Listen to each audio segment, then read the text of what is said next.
All right, good afternoon. It's 12 o'clock on Wednesday. That means it's time for the Iowa Learning Farms Conservation Webinar. I'm Matt Homers with Iowa State University. Really happy to be moderating today, and also happy to be moderating from my office rather than in a conference room at the University of Illinois like last week. Um, Really excited for our presentation today by Ross Evelsizer. Ross is a Natural Resources Projects Director with the Northeast RC&D. His talk today is about assessing the flood reduction benefits of relay intercropping practices in Iowa. I've gotten to know Ross the last couple years on the Iowa Learning Farms Relay Intercropping Project, and he's really a leader in this area. So super exciting to hear about this work, especially as we think about some of the conditions we had last year with flooding, thinking about what practices we might be able to use to reduce some of the severity. And so I think they've looked a little bit at this with relay intercropping. As always, if you have questions, please type those in the chat box and we'll get those to Ross at the end of his talk. And with that, Ross, the virtual floor is all yours. Great. Thank you, Matt. And thank you, everybody that's signed on. As Matt mentioned, I'm Ross Evelsizer with Northeast Iowa Resource Conservation and Development. Our office is in Postville. This project has been a little bit outside of our typical 7-county region. We've looked at things kind of statewide with this, so get right into it. First things to point out, this is part of a project that I started in 2018 called Multi-Cropping Iowa, really focused on the different aspects of relay cropping, or different kinds of multi-cropping, I should say. For this particular part of the project that I'm going to focus on is largely supported by the American Flood Coalition. They're a national organization, nonprofit as well, that is looking at flood mitigation practices and working a lot with lawmakers at the national and state level, and have been a huge supporter of this project and a key partner.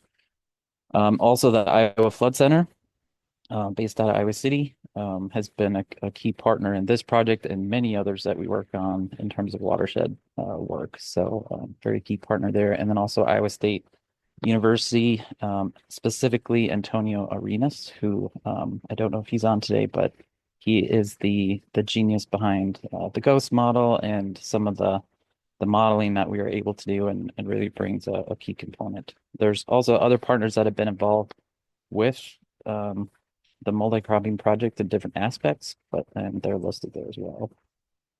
So the first thing I want to do is kind of step back in time and kind of remind everybody where we were about, 200 or 300 years ago. And what you're looking at is just a picture of tall grass prairie, which would have covered a huge percentage of our state.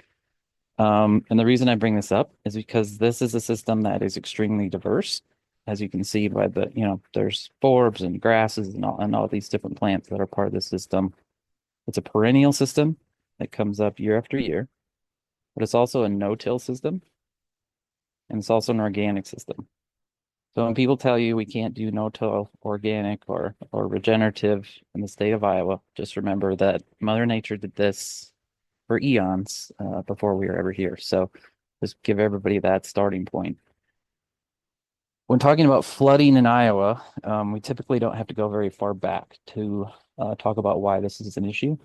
If you look at 1,300 plus FEMA disasters since from 1989 to 2022, 80% of those are related to flooding nationwide. Iowa is a key part of that. We flood more than most outside of hurricane hit regions. And you can see by this map, the number of disasters is, between 15 and 20 for some counties, particularly in the northeast part of the state, but everywhere in the state has been impacted by at least one FEMA flood, basically. And it's cost, Iowa approaching $20 billion over the last 30 years. At the same time, 2/3 of Iowa's total land is, I think it's 26 million acres are planted to crops each year. And that's primarily corn and soybeans. I'm sure you're all very well aware of that. I bring that up not as a blame for flooding, but because that represents, in terms of, from looking at large watersheds in Iowa and how do we mitigate flooding in large watersheds. It represents the largest total area that we have to work. When we get some sort of catastrophic flood, that means that we have rain falling on farmland, and that's where we have the most potential to have an impact. So when we look at, I'll pause here for a second because I'm going to come back to this photo, but I'm not getting. Some of you may recognize what this represents, but take note of it, and I'll touch on it again at the end of the presentation. But for now, I'm going to move on. When we get catastrophic floods, or even just most floods in general, we're talking about, the causes are excess runoff. Typically, if you look at back through historical data, our major floods are either caused by excessive snow melt or excessive precipitation, sometimes both together. And that's commonly associated with poor infiltration, either because of the ground being frozen, as is the case with snow melt typically, or saturated soil. If you look, actually, we can blame snow at times, but most of our annual peak flows in Iowa. So in other words, what is the highest point that a river or stream reaches in a calendar year from January to December? Most commonly, we're reaching that peak in May or June. And that just so happens to correspond in our corn soybean crop managements that we have very little cover on our fields at that time because crops are being planted in maybe April, but typically May. And so those crops are either not present yet or pretty small yet. So we have very little cover when we're receiving the peak annual rainfall and also the most vulnerable to floods. We're getting into the project details a little bit. What we wanted to kind of show is, first of all, that the practice itself works. So we did trials to determine the practice viability to show that relay cropping or multi-cropping is a viable practice for Iowa farmers. Then we wanted to demonstrate, what are the benefits of that, and then look at the field level impacts of that. And so that's what the two images that you see below are actually hydro stations that were put together and deployed by the Iowa Flood Center. Those are full-blown rain station, weather stations. Basically, they measure wind direction, speed, precipitation, but they also measure soil moisture down to, I think, 40 inches at multiple levels. So that's what we were trying to take in. We put those in two different locations, two different sites, and then two hydro stations per site, one in a regenerative or relay cropping field, and then one in close proximity in what I would call a conventional field for that area. The locations for those are represented here. The one pair of hydro stations was at Flolo Farms near West Union, and the other was near Guthrie Center. So we have two very different landform types and weather patterns there on opposite kind of corners of the state. We also had relay trials all over. Some of those are represented by the yellow dots, and then some of those are relay trials or relay fields outside of our trial data. So I'll go through this fairly quickly because I think there's been a couple of presentations in the past about what relay cropping is, but just to make sure we're all on the same page here as we talk about these concepts. Relay cropping or multi-cropping, I guess in general, I'm defining that as a form of regenerative agriculture, regenerative being system of farming that, it basically puts in more than it takes away, right? So we're farming in nature's image when we're talking about regenerative agriculture. But multi-cropping in a general sense is more than one crop harvested from the same field in the same year, which if you're familiar with anything about agriculture in Iowa, that is not very common. So to break that down a little bit further, we have relay cropping, which is essentially two crops that are planted and harvested at different times, but they have overlapping growing seasons. We have double cropping, which can actually have two different definitions, two crops grown together and harvested together, or back-to-back crops in the same growing season. Polycropping, which is just simply three or more, and then intercropping, which is a sort of another variation. Primarily today, I'm going to talk about relay cropping. I'm also going to use the term conventional ag quite a bit. And so that represents our typical corn, soybean production system. When you think of, this doesn't represent every farm in Iowa, but typically what we're seeing with conventional ag and a corn soybean rotation, or even just corn, is multiple tillage passes, very little and very low diversity over time and throughout the year. They're typically input dependent, right? So think about all the herbicides, synthetic fertilizer, fungicides, pesticides that are typically associated with the type of production that we do. That results in our soils in poor infiltration, increased runoff, and poor soil structure. Whereas relay cropping, we typically see at least a little bit more plant diversity. Simply adding a small grain or a cereal grain to the rotation it's not a huge increase, but it is much better. A lot more biomass in the system and a lot more coverage for the soil throughout the year. That results in increased infiltration, a higher evapotranspiration, or ET, as I'll refer to it throughout the presentation, and a higher biomass. So one of the things I'll touch on just really quick is some of those benefits for the producer. And like I said, this has been covered in previous presentations. I know Alex Schaefer did one just maybe 2 months ago or so, and that's probably on the Iowa Learning Farm site. So I'd encourage you to go back there if you're really interested in the economic side of relay cropping. But just to kind of summarize it here quickly, one of the things that we look at is the economic benefit to the producer. And over the course of our trials, we see a little bit lower yield, as you can see on the left, from relay crop soybeans. But we typically add a cereal yield to that. So they're getting a cereal grain, typically a cereal rye yield, and a soybean yield off the same fields. So there is a yield drag of about 12 bushels per acre on average between monocrop soybeans and relay soybeans. But because you have two crops and you're lowering inputs, we typically see a net revenue increase for those acres. In the past, it's been average about $50 to $51 per acre higher for producers doing relay cropping versus a monocrop soybean. There is a benefit on the producer side, but like I said, I'm not going to get too far in the weeds on that today, as we're going to focus on the other benefits. So in terms of the watershed modeling, and this is the part that Antonio Arenas really brought to the project. This is we utilize the GHOST model, which is a model developed at the Iowa Flood Center, and that looked at the whole watershed. And so we extrapolated our results from the hydro stations to create a volumetric water time series. And you can see the two variables that we're really trying to focus on, which are two that are very impactful, top two variables in terms of how the landscape handles a major precipitation event, or infiltration and evapotranspiration. And so the graphs on the right kind of show the hydro stations monitor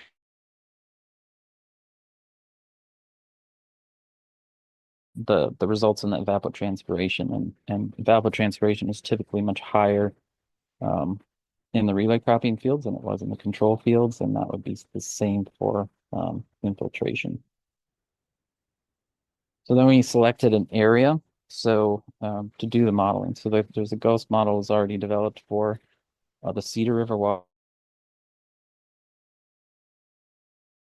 miles area, and about, I think, over 60% of that is classified as ag land. And the end point for that is Cedar Rapids, which is the second largest city in Iowa, and is extremely impacted by two major floods for the state, which have been 2008 and 2016. I would say, going back to this just quickly, this is 60% or so is pretty representative of a lot of watersheds. So these results are transferable to those. So the two events, 2008 flood, we're getting to the point now where not everybody remembers this, but huge impact for the state of Iowa, particularly for Cedar Rapids. It actually inundated over 10 square miles of the city and displaced over 10,000 residents, destroyed 1,300 properties, and for the state, resulted in nearly $900 million in damages. The 2016 flood was a little bit different. 2008 flood had pretty widespread rainfall over a period of several days, whereas the 2016 flood was the second highest discharge for the Cedar River going to Cedar Rapids, second only to 2008. But that was actually a much more localized rainfall. And you can see that on the image on the right there. Most of the rainfall for that fell in a pretty small area. So that's something that's a challenge for people trying to mitigate flooding is it's, if you put in structural practices, we can't control where the rain falls. So if it's widespread or localized, we have to keep that in mind in terms of how we attack mitigation. The other part about the 2016 flood that was a little bit unique is that it was actually a fall timing for that flood. Typically, like I said, we see major floods in the springtime, May and June, and this flood actually occurred in the fall. So the two scenarios that we wanted to basically adjust or basically use the model to show and match the events of the 2016 flood events so that the model showed and responded to changes in precipitation pretty much the same way or as close to as a model can do as what happened in real life. And so that is the nice part about the ghost model. It's very accurate in terms of as models go. And then to run that scenario again, where we change all of the ag acres in the watershed. So we're talking about 60% of the watershed, and we adjust evapotranspiration and infiltration. So we adjust those two variables based on our field observations and previous research. We felt comfortable with an average of adjusting evapotranspiration at about 30% and infiltration at 30%. So when we ran the scenario again, those two variables were basically 30% higher for all the ag acres, and then run those events and see how the watershed responded.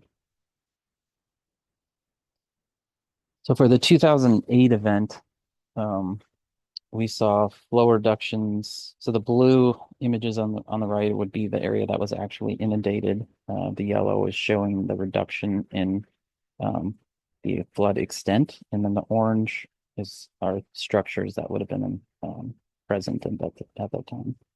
So for flow reductions for the 2008 flood, in the relay cropping scenario, we saw a reduction of 6.5% of the total peak flow of the Cedar River at Cedar Rapids.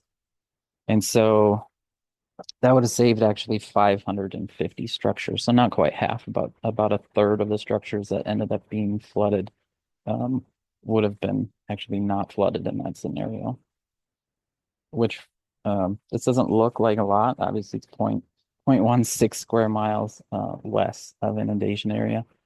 But that is quite significant, obviously, as you can see by the number of structures. For the 2016 flood, it was a 7.1% reduction in total flow. It would have saved 489 structures, even though the area is actually a lot higher. But if you think about it, some of those structures that were flooded in 2008 were since removed. So there's actually less structures available to flood. So some of the key takeaways here, first of all, I think to my knowledge, this is the first study really to measure the potential flood impacts of in-field conservation. We look at detention structures, distributed networks of detention structures, wetlands, things like that. We know those have a flood benefit, but this is obviously we're talking about in-field benefits as opposed to, we know the water quality benefits, but this is the first time we've looked at flood impacts.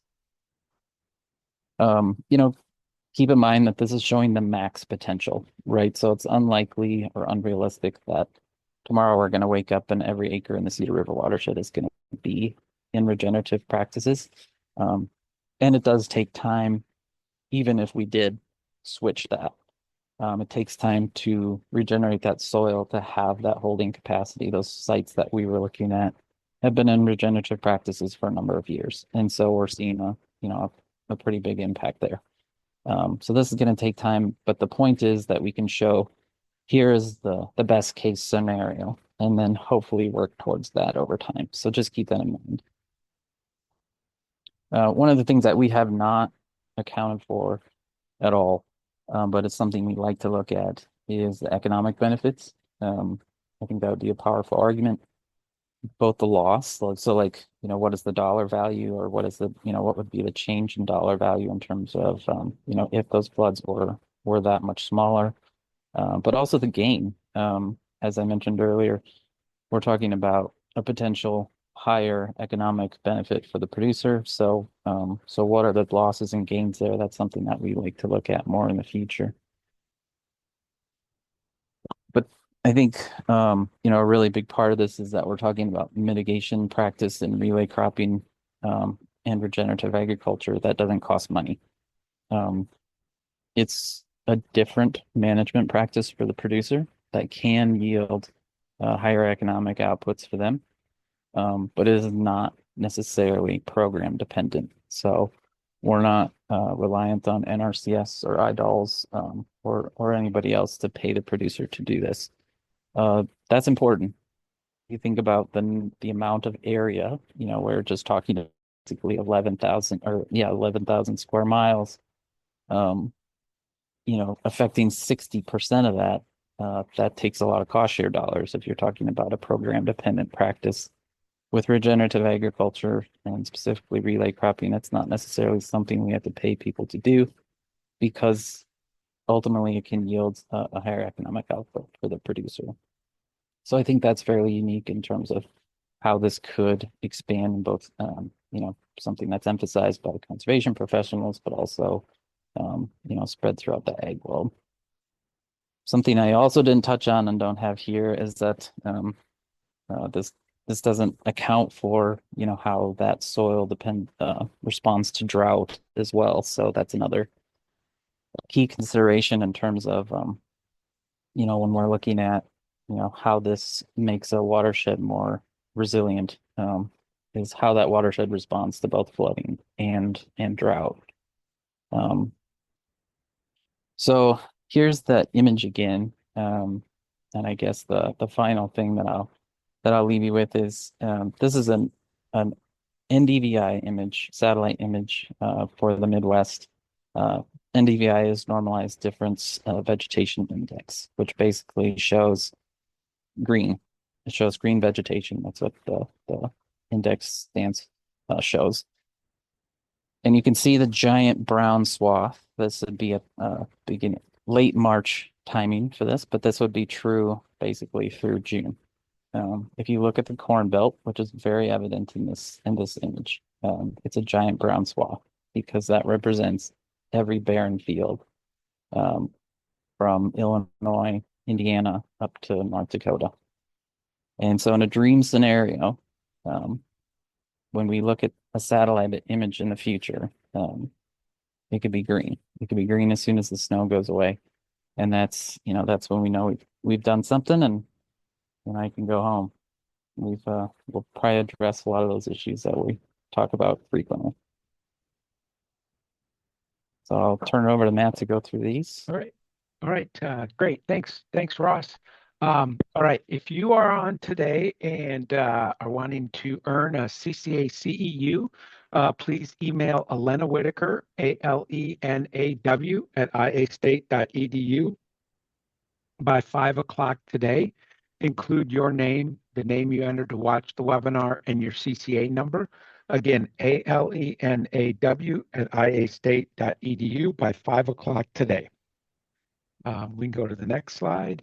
If you watch this webinar live and are willing to fill out a voluntary demographic survey, we would greatly appreciate it. You can go to iowalearningfarms.org/survey or scan the QR code to do that. Again, only one response is needed for all 2025 webinars. So if you've done one, thank you very much. If this is your first webinar and you're willing to do it, great. If you've been on many and just haven't done it, we greatly appreciate that as well. Okay, now we can go to the next slide. Ah, good timely topic as we think about growing into the growing season. Wesley Everman, that's an extension weed specialist and assistant professor in the Department of Agronomy at Iowa State University, will be talking about challenges in our weed management decisions. And the next slide should be if you can find this webinar archived on the iowalearningfarms.org /webinars site, or there's an Iowa Learning Farms webinars YouTube page, and you can find webinars sorted by year and topic in the playlist there. So, okay, we got some questions, and you can keep them coming in. The first one was, what are the advantages of relay cropping over regular cover crops? Good gracious, I could help if I could read today. Yeah, so the concept is really the same. You have and typically the same species even, which is why a lot of producers, farmers have kind of gravitated towards using cereal rye. It's a very similar to, or used and applied the same way as the cover crops in a lot of situations, where you're following the combine in the fall and getting, that cereal grain planted in the fall.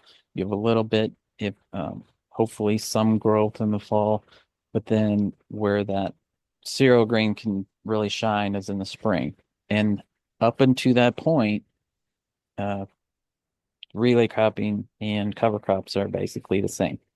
Where the difference lies and where the advantages lie is typically in a cover crop scenario, you're required or you're going to terminate that cover crop. Usually when in many scenarios, especially in Iowa, we're doing that pretty early where the, right is, right before or within a short time of planting. And so that cereal rye is going to die back, or whatever cover crop is there, is going to die back and not be present, at least not very present, in May and June. Whereas with the relay cropping, that is right when the rye is going to hit its stride. You're going to see the maximum growth and biomass present and there in May and June, and that's when it really takes off. And so from a environmental standpoint of water quality and flood mitigation, you have a lot more biomass, you have a lot more nutrient uptake, you have a lot more roots in the soil, and cover during that critical point where we see a lot of our heaviest rainfalls. Whereas the cover crops, and those are being terminated and maybe not present. There are some folks that are doing, they're getting a little bolder in terms of how they're planting into cover crops, and they're terminating much later. They're planting into waist or chest high cereal rye and then roller crimping that. That's really awesome too. And I don't know if there's really going to be much of a difference in terms of relay cropping and that style of cover cropping, but typically what we see is an early termination where there's not near as much biomass available compared to relay cropping. Yeah, I think that was a really interesting question, and one that I think of, kind of how might that influence that evapotranspiration, because that cover crop, we're going to stop that transpiration when we terminate it, but with the relays, we're going to continue that on, and then hopefully, as we think about it, maybe not have that down cycle in transpiration as much as we might if we were terminating the cover crops and then going to soybeans. But maybe kind of an interesting question there. Next question is, the photos would indicate that when you combine the rye, that you would take in some green soybean leaves and stems to get most of the mature rye. Is that the case? Ideally, no. So most of the combining is happening with either a platform head in most of our trials, because that's what people have available, in which case they're keeping it high enough so that it's taking the rye directly off the top, which means you have a lot more straw left, which is good for cover for the soil. But you really don't want to clip the beans if it can be helped. A lot of farmers are trying to it works really nice where it's flat. Obviously, it's not flat in Northeast Iowa, so we have a little bit more of a challenge there. But a lot of it works really well if you can align so that your wheels for your, planter and your combine are, controlled traffic, and those wheels can go right down the harvested rye rows. Um, and so you're not damaging the soybeans that way. And then, you're not clipping them off the top. The other way that I've seen it done is a specialized row crop head where you can actually get lower and then use some sort of blocker. They mark a paddle that goes on to the combine head that can push down the beans as the clipper goes across and keep those out of the way. It's okay to rough them up a little bit, but it's generally not good to clip them. Yep. Okay. On that one slide of the estimate for Cedar Rapids, do you know how much less depth of water that might be in that case? I don't know the depth. Okay. Just I mean, so the flow reduction obviously Yeah. was a certain percentage. I don't know how that translates to depth other than the map there that shows the inundation area. Um, you know, I guess I didn't maybe emphasize this, but one of the things to keep in mind with flooding and flood mitigation efforts is that we're not trying to stop floods. Like Yeah. we're still going to have floods. That's a natural thing. That's a natural occurrence. And so when we're talking about flood mitigation, really our best case scenario is to do two things. One is to take the top off the peak, right? So the peak does not go quite as high as it would, um, as it currently would. And then also if we can spread the curve out. So that means we can keep water on the landscape longer and get rid of some of that flashiness where the stream comes up quickly and then drops right back down. So if we can spread out the curve and then take the top off, that's really what we're trying to achieve with flood mitigation. Um, Here's one. Is there any crops you've looked at relaying with corn, or is your research mostly focused in a soybean system? To this point, it's largely been focused towards cereal rye with soybeans because those two, you're talking about a grass and a cereal grain, and then soybeans, which is a legume. And so they play nice, Yeah. and that works pretty well. Corn being a grass itself makes it difficult to utilize like another grass with it. So that eliminates the cereal grain, but also because corn's so tall and canopy's pretty hard, Yeah. growing anything underneath it with their standard 30-inch row spacing that a lot of people use becomes pretty difficult. So there is some folks that are exploring the option of like 60-inch corn rows, upping the plant population in those 60-inch rows, and then that gives you a little bit more space in between. In terms of what I know of a few folks that have tried like a multi-species forage crop in there and then harvesting that after the corn comes off for their cattle. But in terms of like a cash crop, haven't seen a lot of options there that work real well. But it's definitely something we want to look at. Yeah. All right. This might be more a question for Antonio Arenas, but how does the GHOST model account for challenges associated with scaling field scale results to large watershed scales? Yeah, um so the way the model works, it's all these little computational cells throughout the entire watershed. And so um we use the field data but also prior research that's happened with similar types of practices. And then, so like for the evapotranspiration, we looked at what we had in the field, but also Antonio sourced satellite-based evapotranspiration data to factor in there. For infiltration, we looked at what we were seeing in the field, but we also looked at previous studies that looked very closely at infiltration rates of different cropping practices and compared that to, and relay cropping was in there as a diversified crop rotation So there is existing past research that we could pull from. Um, and then that's part of calibrating the model. So what Antonio is able to do with the ghost model is replicate. So he keeps basically running iterations of the model until it can replicate a real-time event pretty closely. Like it's a model, so it's not perfect, but Yeah. they're pretty good. So if you look at the runoff curve for the model and what actually happened, it matches very, very closely. And then from there, we use those field observations and other research to adjust those variables and then see how the model responds from them. Great. Okay. Have farmers usually drilled or planted the soybeans in rows? So both the cereal rye and the soybeans would be drilled. Um, I would say most of the farmers in the relay cropping are using 30-inch spacing with soybeans Okay. Yeah. with a pair of cereal grain rows in between those. Okay. There's all sorts of ways to do that. Yeah. And every time I say that, I have to point out the anomaly with that, where we have a producer that direct seeds drills cereal rye in 7-inch spacing and soybeans in 7-inch spacing in the same Okay. field and has the best results of anybody. So, Okay. So some so people have done thanks a it that lot way, but a for lot. Okay. throwing off Yeah. all our Yeah. data. Yeah. Right. Right. Right.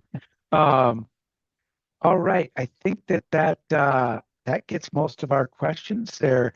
Somebody did make a comment about there's some folks on um, kind of on out in the influencers out there, people on various social media platforms looking at various cash crops and the constant canopy, I guess, where they're getting 3 cash crops out of the row cropping system. So it's always, I think, enjoyable to take a look at all of those things.